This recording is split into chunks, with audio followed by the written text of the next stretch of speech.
Not like this one, George. In fact, this sound that Amy was describing at 4 o'clock in the morning, that woke us up as well. That's the sound I heard during Hurricane Andrew in 1992. That haunting howling that you just hear. Right now, I'm going to step out of here because I want you to look at this water because it just whips around from all directions.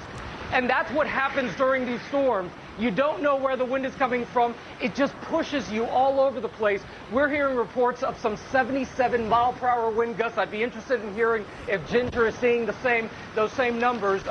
But we are talking about a very intense storm here. You've heard Ginger talk about that northeast quadrant of the storm. That is what we're feeling right now. Look at that. You can just hear. Look at that right there. You can see those trees. The sound of the wind here is just so incredible. And you can probably hear it in my microphone. There it is right now. We're hearing it right now. We're playing the tape. You hear that sound, that howling. It almost sounds like a freight train. And that is the scariest part of this. Boy, you can tell that. Because in Hurricane Andrew, I'm sorry, George, no, go ahead. Go ahead. Finish your point. Yeah, in Hurricane Andrew, you heard that freight train. You heard that sound sort of almost coming at you. And I've been sort of describing this like the movie Twister. When you're looking at the movie Twister and you hear that sound in the movie and you see that twister sort of pop out of nowhere and coming straight for you, that is what you're feeling right now, that something could just pop out of the sky and come straight for you. I don't know if that's meteorologically correct. I'm just saying that is exactly what it feels like, George. Well, let's bring in the meteorologist right now. Thank you, Gio. Ginger Z's talking about that wind, that sound, 77-mile-an-hour gusts. And imagine doubling that. And that's what we're finding in the eye wall. That is what is about to hit Keys, from Marathon back to Key West. And I think that seeing those images, and you already say, wow, that's so far from Miami, taking you to this radar, now I can show you who's going to be seeing this. And, you know, I've been to the Keys plenty of times. My family has a place in Isla Morada. These are very low-lying places. They have, even if they're at low tide, doesn't matter. The storm surge can be between 5 and 10 feet, and that does not include the waves. Remember, major waves come with this, and that is going to pile up on top of it. That's why when Bill was talking about even smaller storms doing major damage for water-wise, that's why we get concerned. So those storm surge warnings are not just in place for the Keys, but certainly still Miami. That's something else they still need to worry about, a 3 to 6 foot potential there. But on the west side, it includes Marco Island, it includes the beaches of Naples, 10 to 15 foot storm surge possible. That is a lower level of a home, George. And the hurricane warnings and tropical storm watches go all the way up into Georgia. Talk about that storm surge in Naples. Want to go back to David Muir in Naples right now. David, you were originally in Miami, moved west with the track of the hurricane. And that's what's really striking about what you see from Gio right there, the tremendous force of those winds and rain. And that's knowing that the track has now shifted westward. That's why so many of our teams are now up and down the west side of Florida. And as Ginger just said, they are preparing here for a storm surge up to 15 feet. And I was talking with Governor Scott in the last 24 hours who told me, you know, that's enough to wipe away a home, to lift it right off of its foundation and destroy it. I want to let our viewers know, though, that we are up on the 4th floor of a fortified building, which allows us to look out and obviously towards the water. But they are expecting a significant storm surge. And as you know, with these twisting hurricanes, the rotation of the hurricane, that you'll get the surge twice, in the beginning and then in the back end. So you're talking up to 15 feet of salt water inundating the communities here in Naples. David, that's an important point because that's an important point because a lot of people think that after the winds die down, we're okay. Far from true. Yeah, hugely important because there will be a lull in the water, and you'll think the weather has gotten better, and they have warned people not to go back outside because, as you point out, George, when it comes back through, there's a second hit of that water, and it rises very quickly. It can literally lift cars. They will float away. We're actually starting to feel some of the gusts here right now. And at 10 and 15 feet, you're talking about structures, homes that could literally float away here. Obviously, we don't want to see that happen, but we have to be prepared for it. And the governor was telling people here in southwest Florida that when that track shifted westward in the last 24 hours, yesterday morning, when they woke up here in Florida and learned of that track, that they needed to evacuate and evacuate by noon. There were traffic jams. More than 6 million Floridians have been told to evacuate. But as you know, there are still people who are in these communities who are hoping to ride out this storm in hurricane-fortified homes. But when you're talking about a 10 to 15-foot storm surge, unfortunately, we just do not know how bad this is going to be. And I know you will be there all day long. Matt Gutman also in Naples right now. Matt, you've worked in Florida a long time. That's right, George. And one of the things that we've noticed on this past couple of days is this whiplash effect of folks in Florida. So we started out in Orlando, drove down to southeast Florida, Fort Lauderdale, Miami, and then crisscrossed here. And everywhere we went, we found people trying to flee the storm. And yesterday we arrived at one of the few hotels still accepting guests here in around Naples. And we met people who didn't even know that Irma had shifted westward. And we informed them that the track is now coming here, and this family of 5 people just began to break down. They thought they were fleeing the storm, but like so many thousands of people, they got flat-footed here. They couldn't get out of the storm. This is one of the geographical problems of Florida, sort of the 500-mile-long peninsula conspiring against people getting out of here. We met one family that had driven for 20 hours to try to get out of the storm. That's how bad the traffic has been. They wound up in Tallahassee. A drive that normally takes 6 hours took them 20 hours, and there's still 10,000 people left in this town. David mentioned everybody is trying to hunker down, but there's also right now something of a cavalier attitude among some people. There were people partying last night at a bar, the Lone Bar, still working here. People drinking heavily, thinking, well, maybe this storm also will pass, but that does not look like the case. You talk about that cavalier attitude, but the urgency in the voices of every official from the governor on down has been so powerful. Impossible to be dismissed. You know, Governor Scott saying, get out now. Local authorities saying the same thing, hunker down, take shelter. But we've seen people walking around. We saw people driving around, and also lots of people hunting for gas right now. Well, again, so many folks caught flat-footed, unaware that this storm is going to continue to shift westward and really pummel this part of Florida. But again, it's that geographical breadth of this storm. Nothing is immune from this storm in the entire Florida peninsula, 500 miles north and south and about 100 miles east and west, George. Okay, thanks very much, Matt. As you said, more than 70,000 people in shelters across Florida right now. I want to go to Victor Oquendo, who's at one of those shelters. Victor. Good morning, George. We're at the North Collier Regional Park, one of about 30 shelters that opened up in Collier County, which is where Naples is. This shelter's got about 400 people in it. It's at capacity, and that's the same story you'll see at all the shelters here in this county. Once Irma made that shift to the west, there was the need for more shelters. Emergency management made sure to open up more, and people came in droves. Just in Collier County, we're talking about 15 to 16,000 people now hunkered down in one of these shelters. And the big concern for everybody here is that storm surge. I spoke to one man this morning who says that if the projections were accurate, that worst case scenario, about 12 feet of storm surge, he says that his roof would have been underwater. So he's hunkered down here now, along with everybody else, keeping a very close eye on the forecast. And Victor, it looks pretty calm behind you right now, but as you talk to the people in the shelter, how are they taking it? Right now, they're pretty calm. It has been raining all night long. We haven't seen those strong gusts that they've been seeing, those strong outer bands just yet, like they've been seeing in Miami-Dade and Broward counties. Nothing like what they're seeing in the Keys right now. At this point, they just know that the worst is yet to come here, and they're prepared for it. Thankfully, they've made it to a safe place, as so many other people have here in this area. Okay, Victor, thanks very much. You mentioned the strong winds in Miami. I want to go back to Amy Robach there right now. It is really kicking up, Amy. It is, George. In fact, I just lost my hat. It just went flying. I was trying to hold on to it, and it just got ripped right off of my head. We're standing up here in the 6th floor of a very fortified building as these winds are coming off across Biscayne Bay. We saw yesterday with the winds whipping the white caps that were happening, and we can see there is a lot of ponding all around here.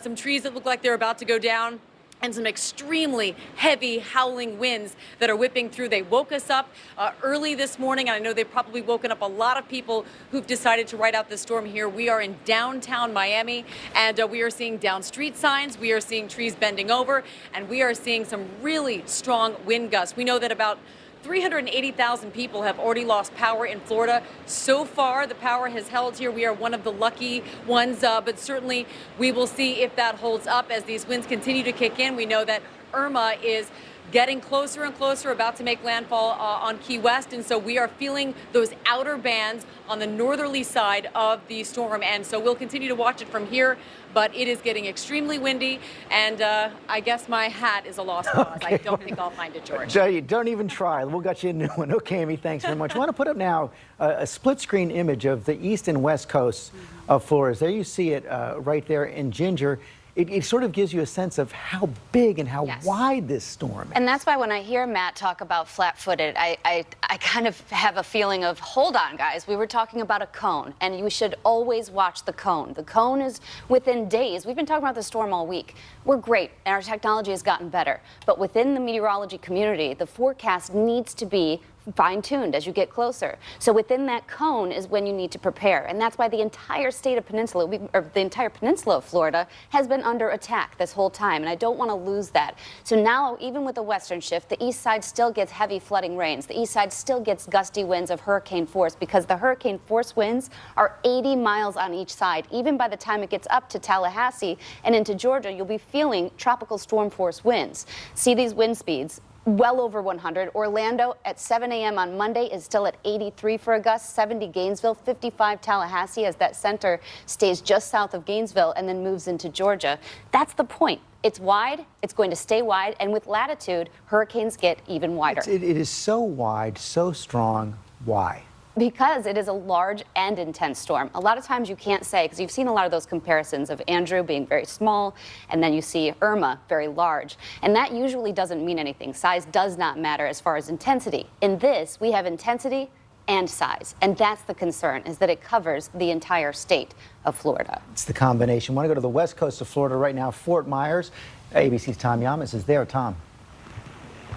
George, good morning to you. We're in a strip mall in the Fort Myers area. I kind of want to show you what some of the people have done to get ready here. This is El Paso Supermarket. You can see people have boarded up their windows here, and it's still relatively calm here. It's raining a lot, the wind's picking up, but it's not that bad. You can see some of the signs blowing in the wind. And one of the reasons why we chose this location is because it's sort of out in the open. You can see some of these signs. We'll see how they withstand against the wind. And of course, we have a concrete structure overhead if we have to head inside once it gets too strong. And then on the other side of this area, we have the power lines there. That's usually the big legacy of these hurricanes in Florida, the power outages that sometimes can be 2 to 3 weeks. And I've been hearing a lot of those reports. On the West Coast, we are hearing that a lot of people thought they were out of the clear. They were in the clear, I should say. And then when that storm shifted west, they sort of got caught up. And that's why we saw a lot of people heading to those shelters so late as last night. At last check, when we were speaking to some of the emergency management officials here in Lee County, they said up to 2,700 people were in shelters, 14 shelters across town. And George, get this, 1,500 pets in those shelters. So they're starting to get crowded. The rain's coming down now, but still not that bad. And Tom, you spent the week in Houston with Harvey. Give a sense of, I would imagine the news of Harvey made people there in Florida take this more seriously. Oh, no doubt, George. It was actually a combination of things. First, you had Harvey, and then you also had the 25th anniversary of Hurricane Andrew in South Florida. So people were watching all those sort of look-back reports in South Florida, and it was reminding people of how miserable and how scary that time was. I was down there in Hurricane Andrew. I'm from Miami. It was a very scary time. And I think that really, painted a picture for a lot of people. I know my family got out of town as soon as they could in Miami. They didn't even wait. But I think a lot of other people thought, let's see what happens. Let's see if we get lucky. And that's when you get caught up in the storm. And Ginger's absolutely right. I mean, that cone was massive for so long. So if you stayed in an area, especially an evacuation zone, I mean, you really got to think about what you're doing right now. Thank you, Tom. I want to continue to move up the West Coast right now. Senior meteorologist Rob Marciano in Sarasota. Rob. Hey, good morning, George. Much like Tom, we're not quite in the thick of it yet, but we will be come later on tonight. It is breezy. We've gotten pulses of rain, but far from the center of this thing. To a person, the people that we talked to yesterday when we said, hey, what do you think of this shift, the shift in track, now that the storm probably will come directly over Sarasota, and most of them just looked away with disbelief and shook their heads like this. And there are a lot of people, too, that fled the storm. We've reported on this to the west side. And from the Keys, and now we're getting it here on the west side. Overflow from some of the shelters down to our south and Naples and Fort Myers. They are being accepted up here. They've got 12 shelters open, over 12,000 people in some of those shelters, and they're still accepting more people here. The coastline of West Florida, as Ginger, I'm sure, has mentioned, very susceptible to storm surge. We have Sarasota Bay that's right next to us. We have a barrier island that has been completely evacuated. The Skyway Bridge, which connects St. Pete, Tampa, to the Sarasota area, that's been shut down since last night. So first responders already starting to say, you know, it's almost getting too dangerous for us to go out. That will be the rest of the bridge is likely to be shut down later on today. So they are preparing, George, and to echo Tom's point on storms and amnesia, there is no amnesia here. Not only did they have the Hurricane Andrew anniversary, but Wilma and Charlie came through here in the last 15 years, and they remember those vividly. So they know what a Category 3 and 4 storm can do to the shoreline. I'm trying to learn the lessons from that. Okay, Rob, thanks very much. Want to move up now to Tampa. TJ Holmes is there, and TJ, serious threat for that city. Yeah, you wouldn't think it now. This is what, compared to some of my colleagues and friends down covering in the southern part of the country or southern part of Florida right now, this is just a drizzle. It's a typical morning almost in Tampa here, but this is the most ominous drizzle that some of these folks in Tampa here have ever experienced, because they know what this means and they know what's coming. And what's coming is that once in a lifetime storm that they were hoping would never come, quite frankly. They haven't experienced a Category 3 hurricane in this area, in the Tampa Bay area, in almost 100 years, since 1921. And what you have here is a very populous area. It's densely populated. You got 3 million people here in this Tampa Bay area, a densely populated area. These folks who continue to come here hoping this moment wouldn't come, well, here it is now. 5 to 8 feet of storm surge expected. This is an area, when it gets heavy rain on a regular afternoon, it could flood in some areas. So now you're talking about 10 plus inches of rain. You're talking about 5 to 8 feet of storm surge. And these people here who have been told for almost a week, right, before Saturday, the storm is going to be on the east side. Well, now they wake up on Saturday morning, which is yesterday, to a new reality, saying this thing is making a beeline for you. And they did not have the same amount of time to prepare. So a lot of people have fled. I am in an evacuation zone, in a mandatory evacuation zone. There are some 46 shelters that are open just in this particular area, and 23 of them right now are full. A lot of people we see, I shouldn't say a lot of people, not a lot of people, but several people we see are still out for their morning jogs. We see people behaving quite normally. All the hotels here, however, you have a lot of people in them that are saying, hey, I'm from Miami, I'm from southern Florida. They fled the storm, and now they are here in the heart of the storm. George, is what they're doing. This area, the Tampa Bay area, has been one that's rated as possibly the most at risk for flooding in this country. And now, here it is. For the first time in 100 years, they're about to get this Category 3 plus storm that everybody feared would come, and the flooding here could be absolutely disastrous. Yeah, that could be the most serious threat, TJ. Also right there, Eva Pilgrim in St. Petersburg. Eva. Hey, Georgia, one of the interesting things we noticed yesterday as we were driving here to St. Petersburg, there was a mass exodus leaving this area. 75 heading north was jam-packed full of people. And when we got to our hotel, the hotel told us that a lot of people came here as their place to evacuate. And then when they heard the storm was shifting, knew that they had to get out. They kind of waited. They weren't certain if they needed to stay or if they needed to leave, but decided ultimately that it was in their best interest to get out of St. Petersburg and go further north. A lot of them telling us they were going to go to Georgia or South Carolina and try to really get a good distance from this storm. Another interesting thing that I've noticed in Miami and South Florida, we've seen a lot of boarded up windows and things like that. Around here, downtown, for the most part, looks deserted, but they're not as boarded up as some of those southern cities. So they didn't have the time to prepare.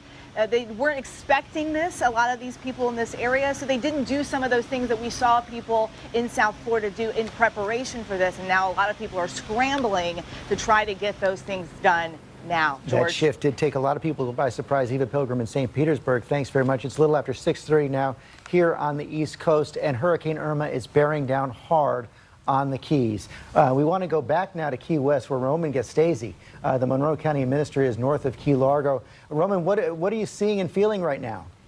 Well, good morning. We're feeling some heavy winds, more like fans. They'll go on for about a minute or two, and then they'll kind of subside some. So we're doing pretty well right now. We did lose power a couple hours ago. We were surprised we had power almost through the night. So we're doing pretty well. We're hunkered down pretty well. Everybody's fine. It's good that you're hunkered down pretty well, and you all did do so much to warn all the residents of the Keys to get out ahead of this. We did, and I think most folks listened to us and saw the strength and the size of the storm, and they went up in the mainland. So we're feeling very good about that. There are some folks left. They're in shelters and in some other locations, and we wish them the best. Yeah, and that they're going to be feeling it over the next several hours as Irma hits there, and then after that, the big job of rebuilding. Feel like you're ready for that? We are. We've been making arrangements to go down and survey the damage by air as soon as possible this afternoon, weather permitting. And then we have our public works crews and our contractors have pre-positioned heavy equipment to help clear the streets immediately and especially the airport runways, so we can get help down there immediately. You need that heavy equipment. I was also talking to Bob Iger, the head of our parent company, Disney, and the kind of precautions they're taking up north at Disney World in Orlando. One of the greatest resources you need during all this are chainsaws. Correct. Yeah, we have a lot of chainsaws. I even have one in my truck ready to go. So we had a couple trees on our way up. But we started the day yesterday morning in Key West and drove up, and already there were some trees down just in the morning. So you can imagine what we're going to see this afternoon. We are seeing the pictures of them right there. Roman, thank you very much for your time this morning. I want to bring Ginger back in an update on the storm. This is it. It's happening now. So the Key West Weather Service office, Bill South, said he was waiting to issue this extreme wind warning. He has issued that extreme wind warning for 115-mile-per-hour gusts. The eye wall is on top of the islands now. It is just coming in. So you're going to see well-constructed framed homes sustaining major roof damage at that level. A lot of shallow-rooted trees going to be picked up and thrown. And you can see it right there approaching almost the center looking, or that right side, Big Pine Key. But still, Key West certainly in that arc of orange, that area, the northern side of this. The northeast side is where you pick up the biggest storm surge. On top of the winds, you could see gusts upwards of 130 miles per hour. It is crucial time right now that everyone is in that interior area, in their bathroom, covered. If you were one of the ones that decided not to evacuate, this is when it gets real. This is when tornado-like damage happens quickly. We had been hearing reports earlier when it was in the Caribbean, 150-mile-an-hour winds, plus 150-mile-an-hour. 115 sounds weaker, but still devastating. So devastating. You can still have your roof rip off. And this is when it gets scary. When your roof goes, your walls are very susceptible to storm surge. Everything becomes more susceptible. You're open to the outdoors. And so that anything over 100 is really when it gets scary. Over 120 is when we really say, whoa, this is dangerous to deadly. And then above that goes to catastrophic. We're looking at Fort Myers and West Palm Beach. I think Fort Myers on the left and West Palm there on the right, Ginger. As we keep those pictures up, talk about what I was talking to Tom Llamas about, the differences between this and Hurricane Harvey. Yeah, there's so many differences with this one. The area is much wider. That one is the first. The slowness, the proximity as far as how much timing in Houston and in other parts of Southeast Texas, we're not going to see days of rain with this. This one's going to move. And it's going to move within 24 hours up the west coast of Florida. That's both good and bad. Because it moves with such fierceness, that's the problem. It does. And with its proximity hanging out next to the water like that, with the storm surge, it's going to affect more people in a large, long area all the way up to Tallahassee. Now that track takes it by tonight, it's Tampa into Sarasota, upwards into Gainesville, and then early tomorrow, moving up to Tallahassee by 2 p.m. Look at it in Alabama, and eventually it wraps up with another system right over Tennessee and Kentucky, and that's when we'll finally stop talking about it. But this is not a 5-7-day event. It's a much quicker one. And these are back-to-back, and it's led a lot of people to think, what is the connection between these storm events and climate change? And I think this is a big question that takes probably longer than I have. I don't know how long we have, but one thing that I always think is that you have years like this. 2005, we had Katrina, Rita, Wilma. They all made landfall. We've had busy years since, but they haven't made landfall. You can have a very active hurricane season that you don't hear much about because it never makes it to land. Now, as far as how much water can be held in a warmer atmosphere, in a warmer ocean, absolutely has to be some connection there. But I think to make that assumption with a season like this yet, to any individual storm or two in a row, can't be done yet. There's going to have to be real research that gets done. The one other thing that I do keep saying, though, is we have to start thinking about cities, how we plan them, where the water's kept, how we are going to build with perhaps more permeable surfaces. Thinking about that sort of thing as we go forward in time, that is an absolute. It's one of the lessons we learned in Houston, likely one we're going to learn with Tampa as well. Want to go back now, though, to David Muir in Naples, expecting such a hard hit later today.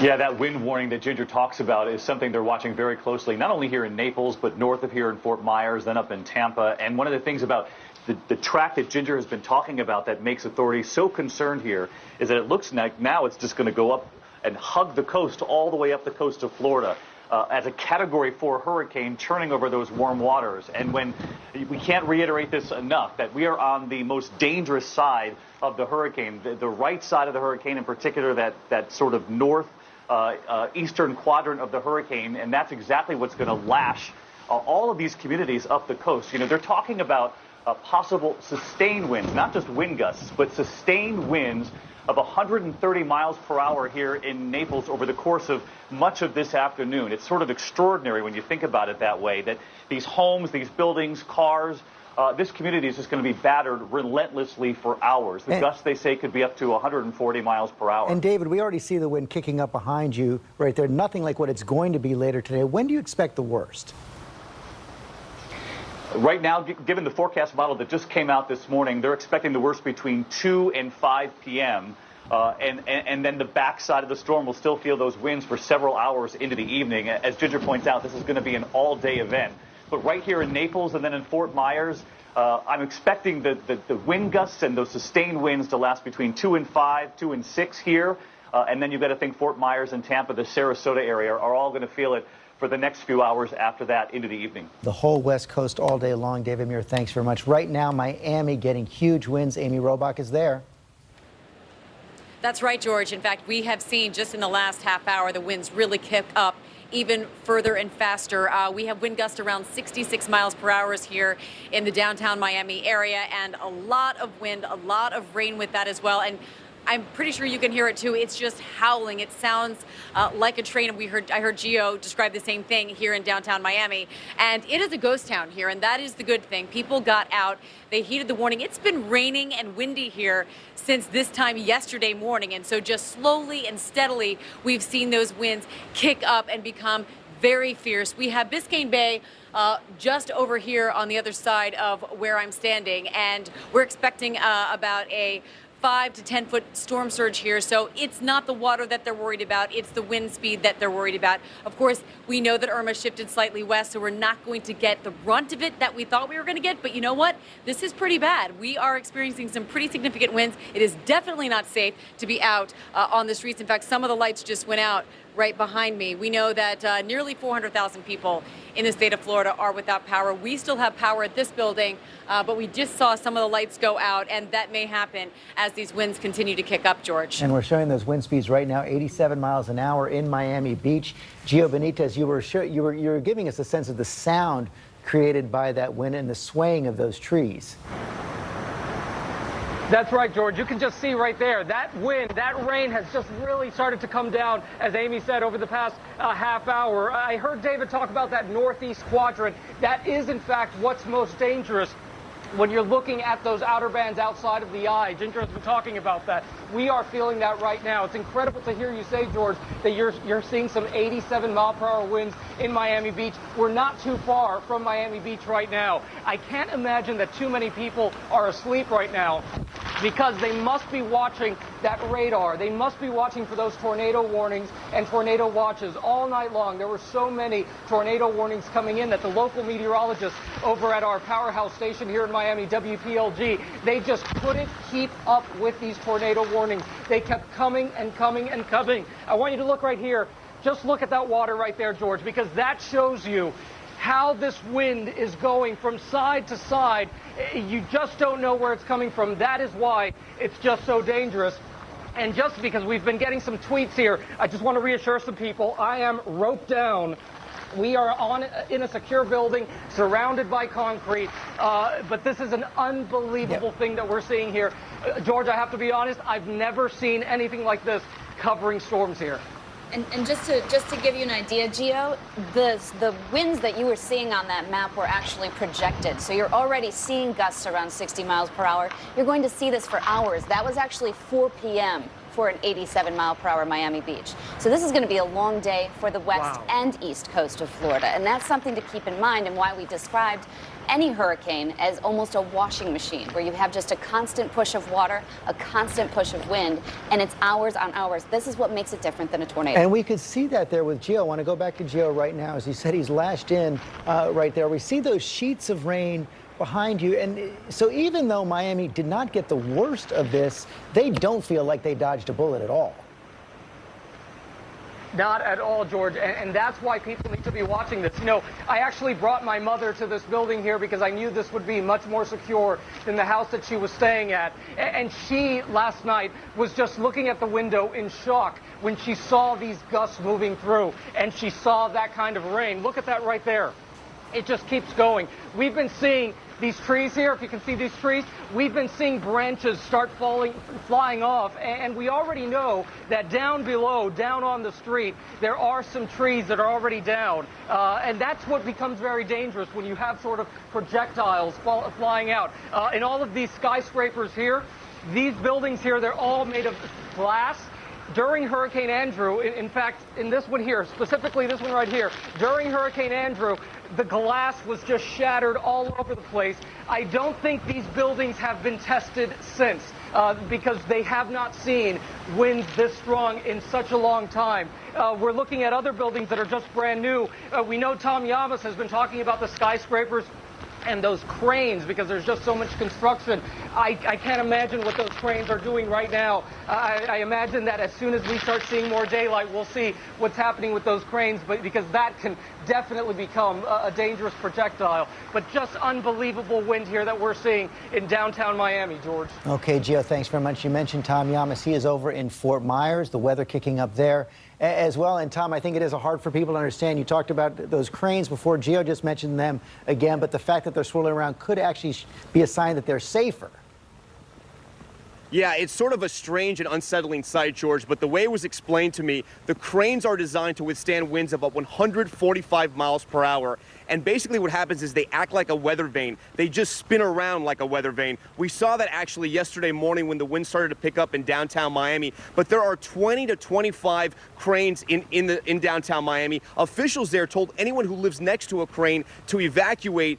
Yesterday on Twitter, a woman tweeted at me with the crane that was right in front of her balcony. She hadn't evacuated at that point, but I told her, you know, city officials are telling people if you live near the crane to get out. They think those cranes will withstand, along with the high rises. The other big factoid is that in those high rises, if you're up on the 50th floor, the wind power is 55% stronger. So if the wind is 140 miles per hour on the ground, it's about 220 miles per hour up in those buildings. And a builder and a developer that I spoke with in downtown Miami, he has 6 high rises going up right now. He told me the buildings will withstand the hurricane force winds. They may sway 6 to 12 inches, but he said the big unknown is actually the balconies, those glass railing balconies, because those balconies can only withstand 300 pounds of pressure. You know, basically somebody sitting on them or a couple people sitting on them, but they've never been tested, and sometimes the glass they use on those balconies aren't impact glass. So there was a big concern about that, but we'll see how the storm rides out. A much different scene than downtown Miami here in Fort Myers, George. As you can see, the rain has picked up a little bit. There's a little bit of wind. Nothing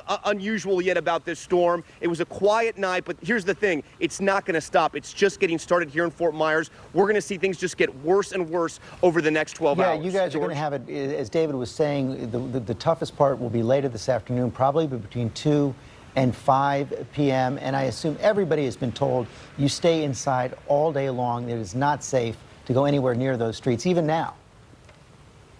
Yeah, that is the case. One thing I did notice that was a little concerning to me, when we drove into Fort Myers, in this kind of Fort Myers, Lee County area, we were looking for a place to stay. And the first place that we noticed, it was a structure that was made of wood and stucco. There weren't impact windows in there. And I got really concerned because we have our entire team here. And I said, listen, if this monster of a storm comes through here, or if a tornado gets anywhere near here, I mean, this complex is wiped off the map. So I am a little concerned about certain areas of Lee County and the construction.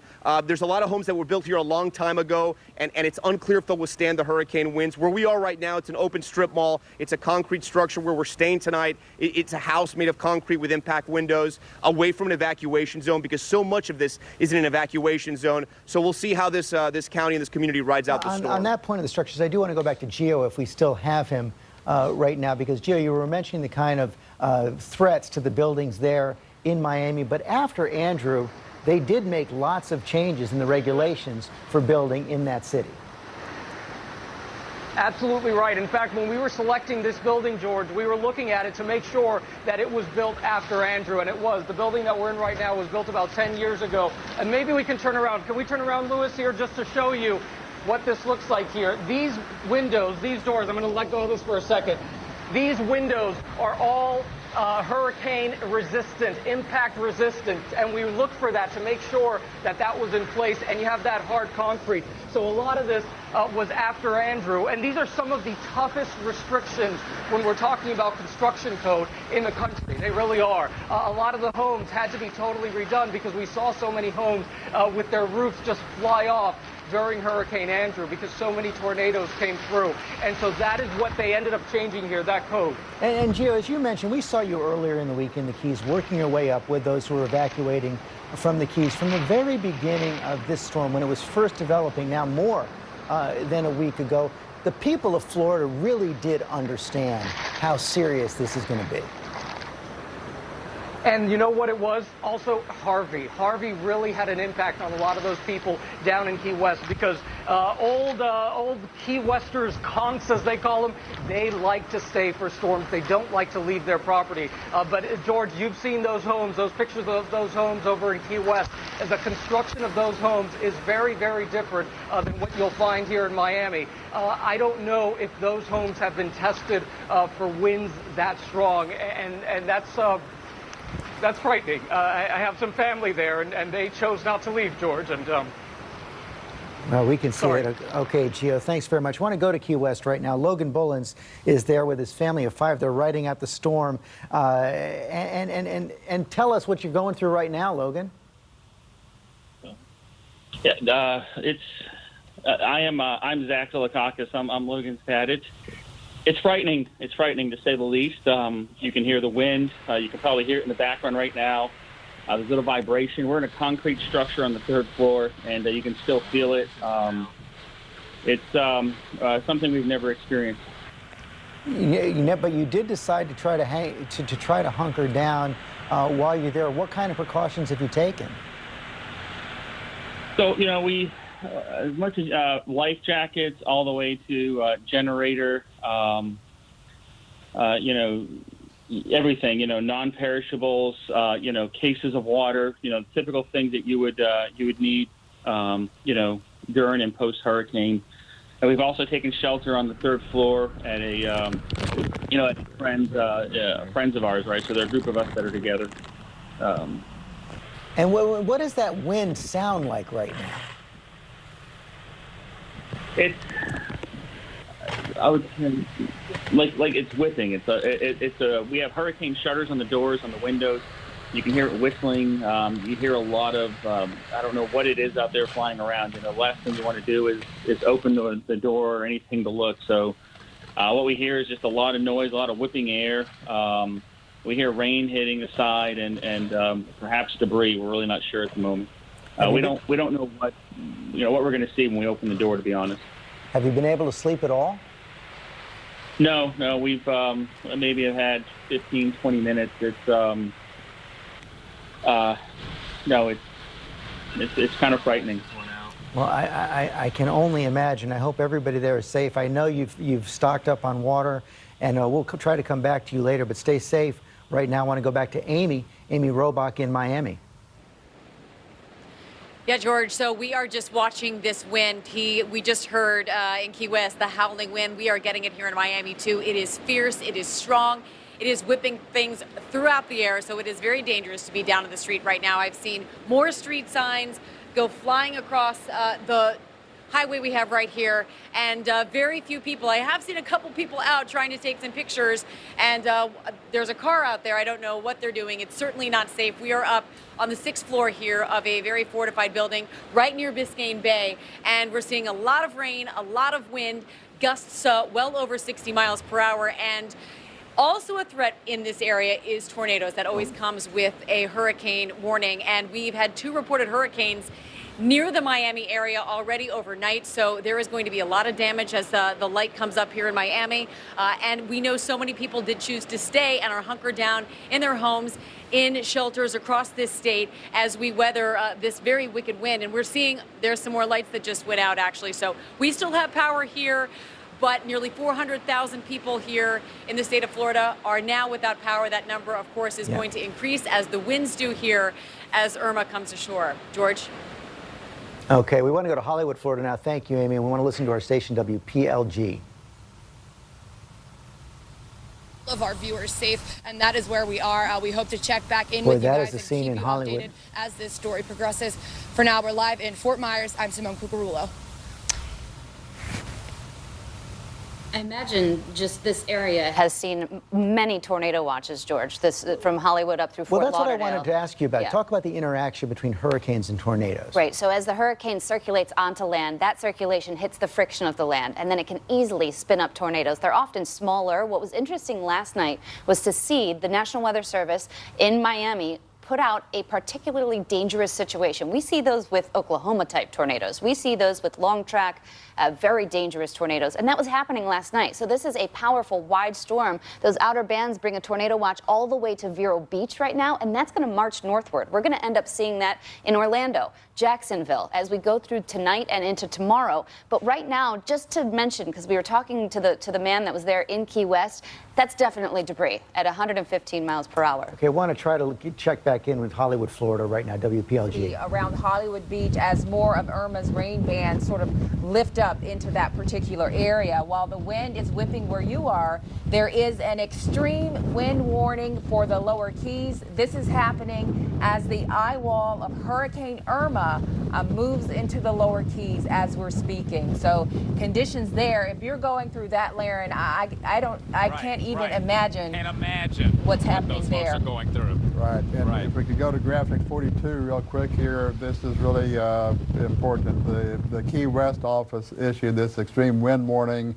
They do this in Hollywood, Florida. Key West, of course, facing the brunt of it right now. And everybody we've talked to in Key West, Ginger, you can hear the emotion in their voices. You can hear the fear in their voices. And they should. This is the time to have fear, is this moment right now and for the next 3 to 5 hours, because the water is going to come. You hear the wind, you hear the rain. You can't necessarily hear what the water's doing. And I think as that keeps rising, and that's that bubble of water that comes up ahead of the storm and with this eye wall, it will rush over, it'll take over those cars, it'll take over buildings, it can take homes off their foundation, especially some of those modified homes that are on those little inlets in the Keys. And so just to give you an idea, and I thought this was not interesting but ironic or coincidental, today is September 10th.